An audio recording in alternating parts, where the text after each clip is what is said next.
What's up, guys? Alex Howell here, instinctreport.com. Check that site out. Follow my YouTube channel, follow my DTube channel. Give us some likes, upvotes, comment on it.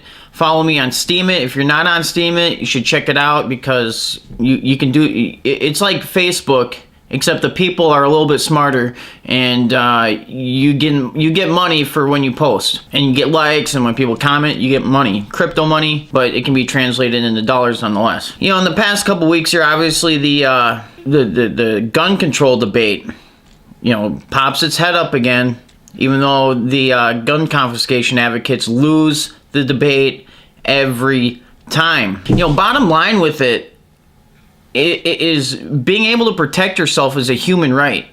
That's the bottom line. No matter how much people use it for crimes or mass shootings or anything else, you have the right to defend yourself against those very things. Unless guns are abolished across the world, nobody has them. Everybody throws them, you know, in a big volcano just to let them melt. Then in armies and police and the gangs and the NRA, they all just decide to come together and throw their guns into a big pit. Then maybe it will be a little bit better. I don't know, but someone's going to be keeping guns for themselves and to accumulate power. Guns distribute that power amongst the people when people are allowed to have them.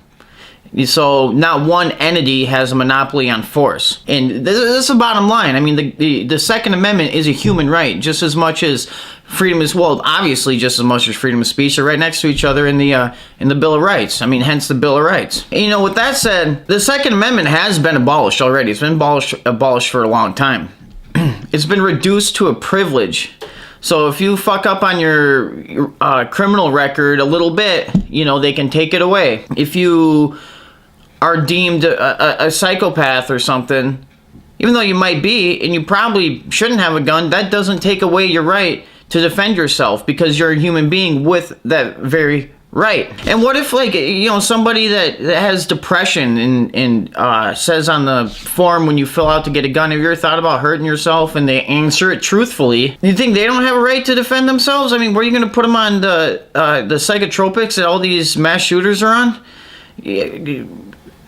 They still have a right to defend themselves. What kind of sick stuff is this where somebody who's handicapped or mentally ill doesn't have the right to defend themselves, given that somebody wants to take advantage of them for their mental illness?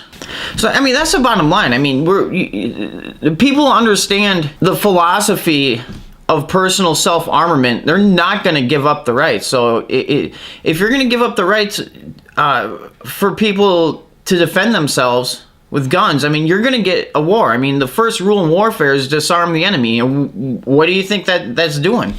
And that's the real reason behind it. They don't care about all the people. They don't care about the black people dying in Chicago and you know, Baltimore and New Orleans. They don't give a fuck about them. They want to disarm people. That's the bottom line. It's literally, they're trying to disarm us. They want to take the guns away to have their way with us and throw us in camps and, you know, have a big banana republic communist takeover. And this is a hypothetical question here.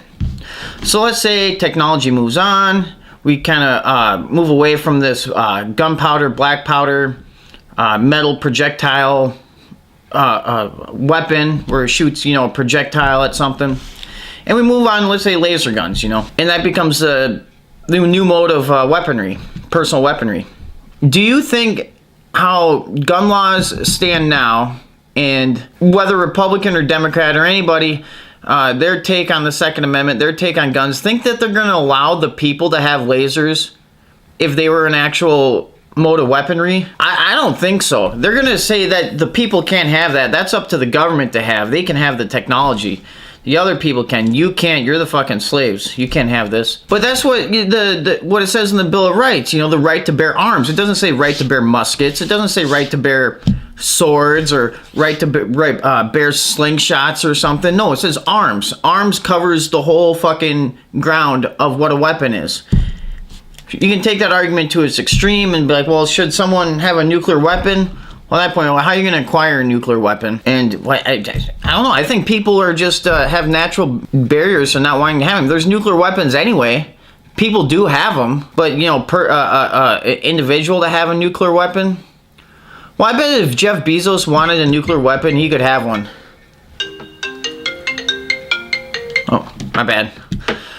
If Jeff Bezos wanted a nuclear weapon, he could have one. It's the richest man on earth. Most of his companies are Amazon subsidized anyway, so I mean he's working with the government. He runs the cloud storage for the CIA. But that's what I want to say to you. You know, the Second Amendment is a human right. I don't know how people don't get this. You know, either that they're stupid or they're just part of the. They're just trying to make an argument to disarm people without actually having to go in with arms to disarm people. Well, thanks for tuning in, guys. Until my next video, check out my blog. I'm always posting stuff on there. I'm always writing something. Check out Steam It. Appreciate it.